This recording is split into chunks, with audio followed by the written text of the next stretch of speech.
اب موقع یہ تھا ان کے لیے، ابو سفیان اور دوسری طرف جو یہ ان کے ساتھی جو کیولری کے سردار تھے خالد ابن ولید، ان میں اختلاف ہو گیا۔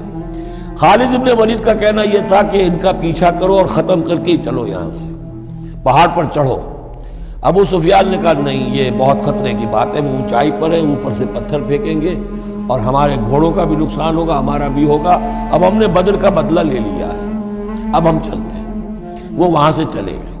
بہرحال یہ ہے پورا سلسلہ کہ جس کے اب واقعات اس میں آئیں گے، تو ایک سکیچ میں نے آپ کے سامنے رکھ دیا ہے۔ وَإِذْ غَدَوْتَ مِنْ أَهْلِكَ تُبَوِّئُ الْمُؤْمِنِينَ مَقَاعِدَ لِلْقِتَالِ، اور یاد کریے اے نبی صلی اللہ علیہ وسلم، جب کہ آپ صبح کو اپنے گھر سے نکلے تھے، اپنے حضرت عائشہ صدیقہ کے حجرے سے آپ برآمد ہوئے تھے، تُبَوِّئُ الْمُؤْمِنِينَ، اور آپ لوگوں کو مقاعد للقتال، آپ لوگوں کو ان کے مورچوں میں بٹھا رہے تھے، یعنی آپ جب صف بندی کر رہے تھے وہاں اور مورچے معین کر رہے تھے۔ واللہ سمیع علیم، اللہ سب کچھ سننے والا اور جاننے والا ہے۔ اذ ہمت طائفتان منکم ان تفشلا، جبکہ دو گروہ تم میں سے ایسے تھے اے مسلمانوں کہ وہ کچھ کمزوری انہوں نے دکھائی، نامردی کا مظاہرہ کیا، ان کے پاؤں لڑکھڑائے۔ واللہ ولیہما، حالانکہ اللہ تعالیٰ ان کا پشت پناہ تھا۔ وعلی اللہ فلیتوکل المؤمنون، اور اللہ تعالیٰ پر ہی توکل کرنا چاہیے اہل ایمان کو۔ جیسا کہ میں نے عرض کیا، یہ بنو حارثہ بنو سلمہ انصار کے دو گھرانے تھے۔ عارضی سی ان کے اندر کمزوری آئی، بر بنائے تب بشری، لیکن پھر وہ جم گئے۔ لیکن ان کی جو ہے ذکر قرآن میں کر دیا گیا، اور وہ اس پر فخر کرتے تھے کہ ہم وہ لوگ ہیں کہ جن کا ذکر اللہ نے قرآن میں کیا ہے، واللہ ولیہما، کیونکہ پھر وہ عارضی سی جو ان پر آئی تھی کمزوری، وہ رفع ہو گئی۔ اور آپ غور کریں گے کہ وہ جو بدبخت تھے 300 جو چلے گئے عین میدان جنگ سے، ان کا ذکر بھی اللہ نہیں کر رہا یہاں پر، گویا کہ وہ اس لائق بھی نہیں ہے کہ ان کا ذکر کیا جائے۔ انڈائریکٹلی اس کا ذکر آخر میں آئے گا، ورنہ شروع میں نہیں۔ وَلَقَدْ نَصَرَكُمُ اللَّهُ بِبَدْرٍ وَأَنْتُمْ أَذِلَّةٌ، مسلمانوں یاد کرو اللہ نے تمہاری مدد کی تھی بدر میں جبکہ تم بہت کمزور تھے۔ کل 8 تلواریں، 313 کے بعد سب کے پاس تلواریں نہیں تھی، 8 تلواریں، 200 کا 100 گھوڑے کا رسالہ لے کر آئے تھے بدر میں بھی، ادھر 2 گھوڑے تھے صرف، ادھر 700 اونٹ تھے، ادھر 70 اونٹ تھے۔ یہ کوئی 313 کے مقابلے میں 1000، اللہ نے تمہاری مدد کی تھی۔ وَلَقَدْ نَصَرَكُمُ اللَّهُ بِبَدْرٍ وَأَنْتُمْ أَذِلَّةٌ، تم بہت کمزور تھے اس وقت۔ فَاتَّقُوا اللَّهَ لَعَلَّكُمْ تَشْكُرُونَ، تو اللہ کا تقوی اختیار کرو تاکہ تم اللہ کا صحیح معنی میں شکر ادا کر سکو۔ اِذْ تَقُولُ لِلْمُؤْمِنِينَ، اے نبی جبکہ آپ کہہ رہے تھے اہل ایمان سے، أَلَنْ يَكْفِيَكُمْ، کیا تمہارے لیے یہ کافی نہیں ہے، أَن يُمِدَّكُمْ رَبُّكُمْ بِثَلَاثَةِ آلَافٍ مِّنَ الْمَلَائِكَةِ مُنزَلِينَ، کہ اللہ تعالیٰ تمہاری مدد کرے 3000 فرشتوں سے کہ جو آئیں اترنے والے ہیں آسمان سے، یعنی 3000 کا لشکر آیا ہے۔ تو اے مسلمانوں میں تمہیں خوشخبری دیتا ہوں، اللہ تعالیٰ 3000 فرشتے تمہاری مدد کو بھیجے گا۔ بلا، حضور نے اللہ تعالیٰ کی طرف سے آ رہا، یہ بات تو حضور نے فرمائی تھی۔ اللہ تعالیٰ نے حضور کی اس دعا، گویا کہ دعا کہہ لیجئے یا جو بھی آپ نے پیشن گوئی کی، ایک طرح کا استدعا بھی ہو سکتی تھی کہ اللہ سے اس طریقے سے آپ یہ استدعا کر رہے ہوں، تو فوراً اس کی منظوری کا اعلان ہو گیا، بلا کیوں نہیں۔ ان تصبروا وتتقوا، مسلمانوں اگر تم صبر کرو گے اور تقوی کی روش پر رہو گے، وَيَأْتُوكُم مِّن فَوْرِهِمْ هَٰذَا، اور اگر وہ فوری طور پر تم پر حملہ آور ہو جائے دشمن، يُمْدِدْكُمْ رَبُّكُمْ بِخَمْسَةِ آلَافٍ، تو اللہ تو تمہاری مدد کرے گا تمہارا پروردگار 3000 نہیں 5000 فرشتوں کے ذریعے سے، مصوبین جو نشان زدہ گھوڑوں کے اوپر آئیں گے۔ لیکن اس کے ساتھ دیکھیے وَمَا جَعَلَهُ اللَّهُ إِلَّا بُشْرَىٰ لَكُمْ، لیکن یہ سب بھی اللہ تعالیٰ کی طرف سے ایک بشارت کے طور پر تمہیں بتا دیا گیا، وَلِتَطْمَئِنَّ قُلُوبُكُمْ بِهِ، اور تاکہ تمہارے دل مطمئن ہو جائیں۔ وَمَن نَّصْرُ إِلَّا مِنْ عِنْدِ اللَّهِ، مدد تو ہوتی ہی اللہ کی طرف سے ہے، فرشتوں کا بھیجنا بھی ضروری نہیں ہے، اللہ فرشتوں کو بھیجے بغیر مدد کر سکتا ہے، کن فیکون کی شان رکھتا ہے، لیکن تمہاری طبع بشری کے حوالے سے تمہیں یہ خبر دی گئی ہے کہ 3000 کی اگر دشمن سامنے ہے تو تمہیں 3 نہیں 5000 اگر وہ فوری طور پر آ گئے حملہ آور ہو گئے تو 5000 تمہیں فرشتے بھیج دیں گے. لِيَقْطَعَ طَرَفًا مِّنَ الَّذِينَ كَفَرُوا، یہ اللہ تعالیٰ چاہتا ہے کہ یہ کافروں کا ایک بازو کاٹ دے، اور یکبتہم، یا ان کو ذلیل کر دے، فَيَنْقَلِبُوا خَائِبِينَ، تاکہ پھر وہ لوٹ جائیں بہت ہی خائب و خاسر ہو کر، ناکام ہو کر. اب یہ گفتگو ذہن میں رکھیے، ترتیب جو ہے وہ نہیں ہے.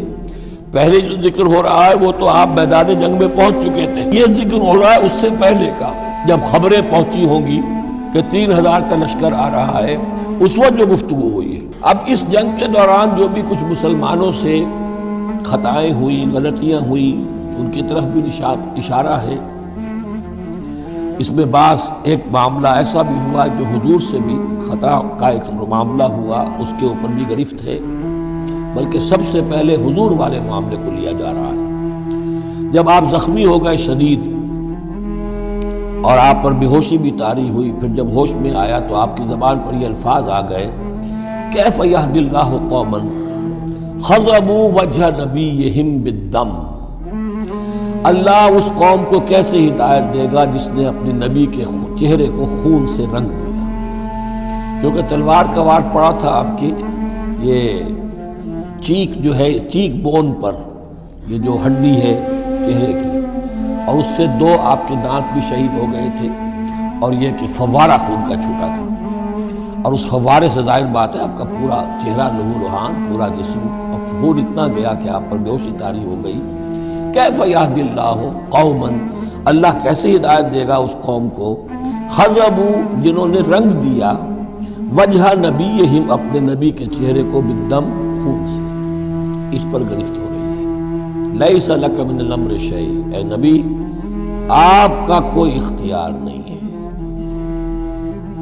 آپ کا کام ہے دعوت دینا، تبلیغ کرنا، لوگوں کی ہدایت و ضلالت کا فیصلہ ہم کرتے ہیں، آپ نہیں کرتے.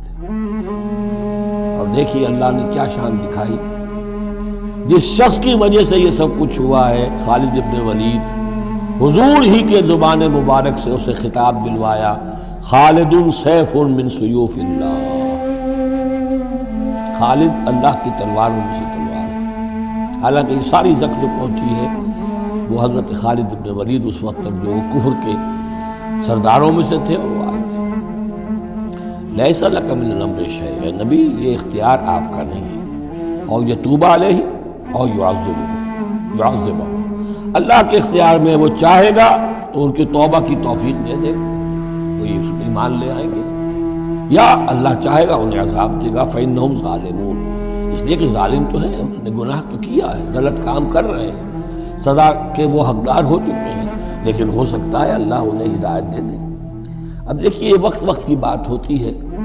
چند سال پہلے طائف میں وہ دعا جو ہے آپ سے کہا گیا، فرشتہ آیا کہ اے نبی جنہوں نے آپ پر پتھراؤ کیا ہے اور آپ کی توہین و تذلیل کی ہے، یہ ملک الجبال جو ہے کہتا ہے کہ میں حاضر ہوں، مجھے اللہ نے بھیجا ہے، آپ فرمائیں تو ان دونوں پہاڑوں کو ٹکرا دوں جن کے مابین یہ وادی کے اندر یہ شہر طائف آباد ہے، تاکہ یہ سب پس جائیں، سرما ہو. آپ نے فرمایا نہیں. کیا عجب کہ اللہ تعالیٰ ان کی آئندہ نسلوں کو ہدایت دے دے. لیکن اب یہ مرحلہ کچھ ایسا تھا کہ زبان مبارک سے وہ جملہ نکل گیا. یہ بھی ہو سکتا ہے کچھ چونکہ بے ہوشی سے ایک دم اٹھے ہیں تو اس وقت شاید پوری طریقے سے آپ جو ہے اپنے پوری طرح اپنے حواس جو ہے ابھی بحال نہیں ہوئے تھے اور یہ الفاظ نکل گئے. لیکن اللہ تعالیٰ کا معاملہ یہ الرب رب وَإِن تَنَزَّلْ وَالْعَبْدُ عَبْدٌ وَإِن تَرَقَّى، بندہ بندہ ہی رہتا ہے چاہے کتنا ہی بلند ہو جائے، اور رب رب ہی ہے چاہے کتنا ہی نزول فرما لے. اب تو وہ وقت ہے نا، رات کا پچھلا پہر شروع ہو رہا ہے نا، اللہ تعالیٰ سمائے دنیا تک نازل ہوں گے، اور شب معراج میں حضور 7ویں آسمان پر چلے گئے. اللہ اس پہلے آسمان پر آ کر بھی رب ہے، اور حضور اس 7ویں آسمان پر پہنچ کر بھی بندے ہیں. الرب رب وَإِن تَنَزَّلْ وَالْعَبْدُ عَبْدٌ وَإِن تَرَقَّى. وَلِلَّهِ مَا فِي السَّمَاوَاتِ وَمَا فِي الْأَرْضِ، اللہ ہی کے لیے ہے جو کچھ کہ ہے آسمانوں اور زمین میں. یغفر لمن یشاء ویعذب من یشاء، وہ جس کو چاہتا ہے بخش دیتا ہے، جس کو چاہتا ہے عذاب